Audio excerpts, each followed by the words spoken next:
नमस्कार। आज हम महर्षि दयानंद सरस्वती जो कि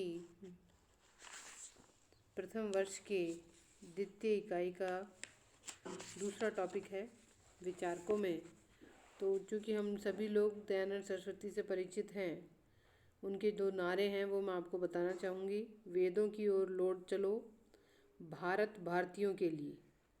ये दो नारे उन्होंने दिए हैं। और उसके अलावा सुशासन कभी भी स्वशासन का स्थान नहीं ले सकता, चाहे वह कितना भी अच्छा क्यों ना हो।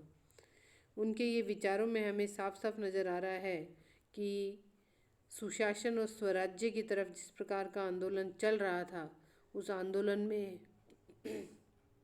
महर्षि दयानंद सरस्वती ने भी अपना योगदान प्रदान किया है। अब इसके जन्म और उस पर जाने की बजाय हम हमारे विषय पे आते हैं।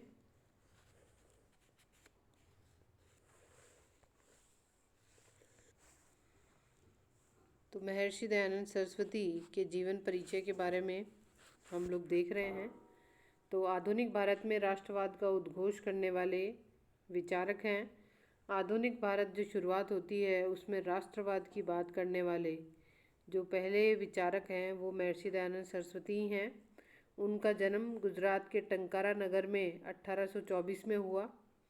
और हमारे लिए जो महत्वपूर्ण चीज़ है वो यह है कि उनकी कौन कौन सी कृतियाँ हैं, कौन कौन सी पुस्तकें उन्होंने लिखी हैं। तो उसमें सत्यार्थ प्रकाश, ऋग्वेदादि भाष्य भूमिका और वेदांग प्रकाश। कई बार 20 शब्दों वाले प्रश्न में पूछ लिया जाता है कि दयानंद सरस्वती की 2 पुस्तकों के नाम बताइए, तो आपको ये पता होनी चाहिए। आगे हम चलते हैं। आर्य समाज की स्थापना जो 10 अप्रैल 1875 में की गई, इसको शुरुआत करने वाले महर्षि दयानंद सरस्वती ही हैं। उसके अलावा जो छोटा प्रश्न बनता है वो शुद्धि आंदोलन से संबंधित बनता है। तो शुद्धि अभियान पूर्व में इस्लाम और ईसाई धर्म ग्रहण कर चुके भारतीयों ने पुनः हिंदू धर्म में सम्मिलित हो जाने का आह्वान किया। शुद्धि आंदोलन धर्म के प्रति दयानंद के रूढ़ि मुक्ति और सुधारवादी आग्रह को व्यक्त करता है। फिर हम आते हैं जो दयानंद का राज दर्शन है। इसमें आप चीज़ देख रहे होंगे, उन्होंने 4 आश्रम बताए हैं। ब्रह्मचर्य आश्रम, फिर गृहस्थ आश्रम और वानप्रस्थ आश्रम और संन्यास आश्रम। अब इसमें जो उम्र भी बताई गई हैं, जैसे शुरुआत के जो 25 वर्ष हैं वो ब्रह्मचर्य में रहेंगे। फिर उसके बाद गृहस्थ चलेगा 25 से 50, और फिर वानप्रस्थ 50 से आगे, और फिर उसके बाद संन्यास आश्रम। तो इन सभी आश्रमों के अनुसार राज्य चले, राज्य समाज कार्य करे, इसकी अपेक्षा दयानंद सरस्वती करते हैं। दयानंद सरस्वती ये चाहते हैं कि जो भी समाज के लोग हैं या जो भी लोग राज्य में रहते हैं वो राज्य में किस प्रकार से अपना लौकिक कल्याण करें, किस प्रकार से अपना पारलौकिक कल्याण करें, इसके बारे में उन्होंने विस्तृत व्याख्या यहाँ पर की है। तो अगर राज दर्शन की बात करें तो इन चारों आश्रमों में उन्होंने किस प्रकार व्यक्ति अपने दायित्वों का निर्वहन करेगा उसके बारे में बताया है। फिर हम आते हैं उनके राजनीतिक विचारों पर। राजनीतिक विचार में प्रबुद्ध प्रजातंत्र के समर्थक हैं। प्रबुद्ध प्रजातंत्र का यहाँ अभिप्राय है कि जो दयानंद सरस्वती हैं वो ये कहना चाहते हैं कि मनुस्मृति और वेदों के विचारों का समन्वय हमें दोनों का देखने को मिलता है। मनुस्मृति में उन्होंने राजतंत्र का सिद्धांत ग्रहण किया है। उन्होंने एक ऐसे दिग्विजयी राजा को आदर्श का समर्थन किया है जो धर्मानुसार तथा मंत्रियों के सहयोग से शासन करता है। दयानंद ने राजतंत्र का समर्थन किया है, परंतु उनका राजतंत्र कभी भी निरंकुश तंत्र नहीं है। उन्होंने ये कहा है कि राजा पर धर्म और मंत्रियों का पूरा अंकुश होना चाहिए ताकि वह मनमानी न कर सके। दयानंद ने वेदों में वर्णित राजा के निर्वाचन को स्वीकार किया है तथा यह माना है कि सभा में से योग्यतम व्यक्ति को राजा चुना जाना चाहिए। तो राजतंत्र में भी उन्होंने योग्यता के आधार पर निर्वाचन की बात की है। तो हम इसे प्रबुद्ध प्रजातंत्र का समर्थक कह सकते हैं। फिर उनका लोकतंत्र के सिद्धांत और व्यवहार।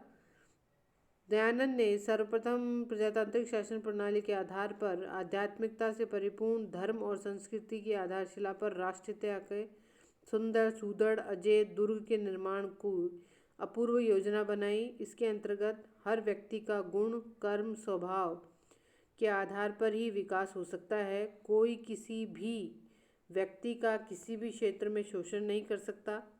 मानवता की दृष्टि से हर व्यक्ति सम्मान का पात्र है, चाहे वह किसी भी परिवार में पैदा क्यों ना हुआ हो। उन्होंने ऊंच नीच की भावना रखकर घृणा करना ईश्वर की आज्ञा का उल्लंघन माना है। राजनीतिक दृष्टिकोण प्रजातांत्रिक चेतना से निर्देशित था। तो हम ये कह सकते हैं कि उन्होंने एक तरह से शुरुआत कर दी है लोकतंत्र की, और उसको शुरुआत के रूप में उन्होंने ये माना है कि राज्य का अस्तित्व व्यक्ति के लिए है, न कि व्यक्ति का अस्तित्व राज्य के लिए। तो राज्य को बनाया इसलिए गया है ताकि व्यक्तियों का जीवन सुगम बन सके। तो राजा का पहला दायित्व यह है कि वह व्यक्तियों के जीवन को सुगम बनाए। फिर है ग्राम प्रशासन। तो ग्राम प्रशासन के बारे में उनका कहना है कि एक ऐसे विशाल राज्य का निर्माण करना है जिसकी इकाई गांव हो।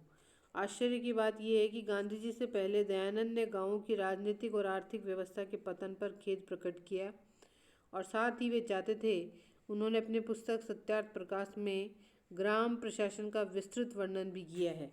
दयानंद की इस व्यवस्था में हमें प्रशासन के लोकतांत्रिक विकेंद्रीकरण, जनता द्वारा पहल, प्रशासन पर जनता का नियंत्रण, जन सहभागिता जैसे प्रशासनिक सिद्धांतों का समन्वय दिखाई देता है। उनके ग्राम प्रशासन के जो मुख्य बिंदु हैं, जिसमें कि गांव का एक मुखिया होगा, 10 गांवों पर एक पंचायत होगी, प्रत्येक अधिकारी अपने उच्च अधिकारी के कार्य का प्रतिवेदन करेगा। इस प्रकार से हमें एक ग्रामीण स्तर पर सुसंगठित प्रशासन दिखाई देता है। फिर है ईश्वरीय विधि की श्रेष्ठता। दयानंद का ये मानना था कि ईश्वर के अतिरिक्त अन्य किसी शक्ति को उन्होंने कभी स्वीकार नहीं किया। दयानंद को अराजकतावादी भी माना जा सकता है, क्योंकि अराजकतावादी के समान उन्होंने कभी राज्य विहीन समाज की बात नहीं की और न ही राज्य के विनाश की कल्पना की।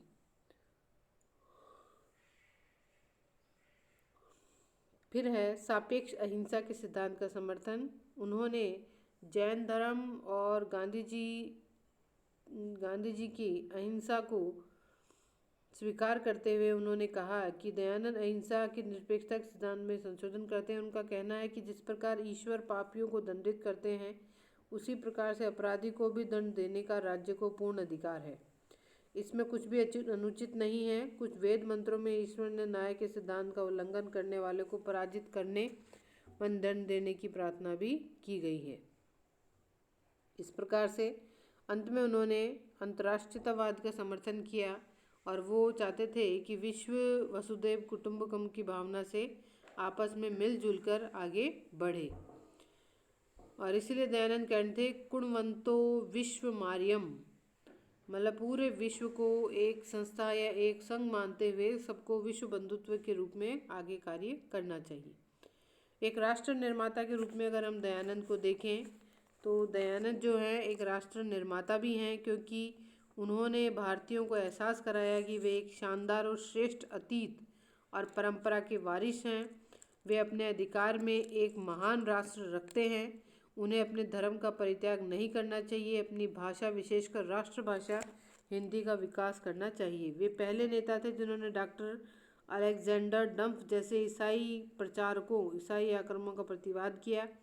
वे भारतीय भारत के प्रतीक थे। उन्होंने वैदिक धर्म का प्रचार करके भारतीय राष्ट्रवाद को स्वदेशी की तरफ मोड़ दिया। फिर अगर हम बात करें कि स्वदेशी, स्वराज्य और बहिष्कार, इन तीनों शब्दों का सर्वप्रथम इस्तेमाल करने वाले दयानंद सरस्वती ही हैं। उसके बाद 1906 में कलकत्ता अधिवेशन में भारतीय राष्ट्रीय आंदोलन में इन शब्दों को स्वीकार किया गया। तो स्वराज्य की बात करने वाले दयानंद सरस्वती हैं। भारत भारतीयों के लिए यूरोपियों का कोई स्थान नहीं, जैसे देश से निकालना भारतीयों का धार्मिक कर्तव्य है। फिर हम आते हैं सुराज्य और स्वराज्य की जो बात है, उन्होंने ये कहा कि सुशासन कितना ही हो, पर जब तक स्वराज्य नहीं प्राप्त हो जाए तब तक उसका कोई औचित्य नहीं है। इसलिए हमें स्वतंत्रता प्राप्ति की तरफ आगे बढ़ना चाहिए। फिर उन्होंने स्वदेशी और बहिष्कार की बात की, तो उन्होंने इस बात को माना कि जो देश में स्वदेशी वस्त्र हैं उनका हमें इस्तेमाल करना चाहिए। हमें हमारी आवश्यकताएं हमारे देश में ही पूरी करनी चाहिए। बाहर की चीज़ों से विदेशी वस्तुओं को बहिष्कार करने का उन्होंने आह्वान किया है। फिर है राष्ट्रीय भाषा और राष्ट्रीय शिक्षा पर उन्होंने बल दिया है। उनका ये कहना था कि राष्ट्रीय पुनर्निर्माण और पुनर्जीवन की योजना में हिंदी को राष्ट्रभाषा का स्थान दिया जाना चाहिए। राज्य की सुरक्षा और निरंतरता के लिए ये आवश्यक है। दयानंद की प्रांतीय भाषा गुजराती थी। वे संस्कृत भी सारे देश की साझी भाषा मानते थे। फिर भी उन्होंने ये कहा कि हिंदी भाषा यानी एक राष्ट्रीय भाषा होनी चाहिए जिस पर पूरे देश में सभी लोग उस पर अपनी बात कह सके। इस प्रकार से अगर देखा जाए तो दयानंद सरस्वती के जो विचार हैं वो विचार हमें एक नए पुनर्जागरण की तरफ ले जाते हैं। जिस काल में उनका जन्म हुआ वो काल जो है वो वैसे भी उस समय धर्म, आडंबर, अंधविश्वास बहुत तेज़ी से फैल रहा था। ऐसे में दयानंद सरस्वती सबसे पहले व्यक्ति थे। उनसे पहले राजा राम मोहन राय ने भी मूर्ति पूजा का विरोध किया, अंधविश्वासों का विरोध किया। यही विरोध दयानंद सरस्वती ने भी इसको आगे बढ़ाया और लोगों के बीच जो अंधविश्वास की भावना थी, रूढ़िवादिता थी, परंपरावाद था, उसे दूर करने में इन्होंने भरसक प्रयास किए। इस प्रकार आज का ये हमारा टॉपिक समाप्त हो गया है। नमस्कार, धन्यवाद।